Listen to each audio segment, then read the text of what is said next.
నిజం తెలుసుకున్న బాగీని అమర్ ఓదారుస్తూ చెయ్యి పట్టుకొని ఇంటికి తీసుకువస్తాడు. నేరుగా ఇద్దరు బెడ్రూమ్లోకి వెళ్తారు. ఇక బాగీ అరుంధతిని తలుచుకొని తన సొంత అక్క అని నిజం తెలిసి ఇంకా చాలా చాలా బాధపడుతూ ఏడుస్తూ ఉంటుంది.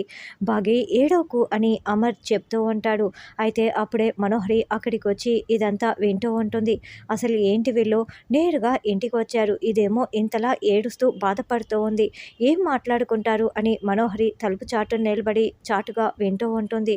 అప్పుడే బాగి, ఏమండి, ఎందుకండి నాకు నిజం చెప్పలేదు? అరుంధతి అక్కే నా సొంత అక్క అన్న నిజం నాకెందుకు చెప్పలేదు అని బాగి అమర్ని నిలదీస్తూ చాలా ఏడుస్తూ ఉంటుంది.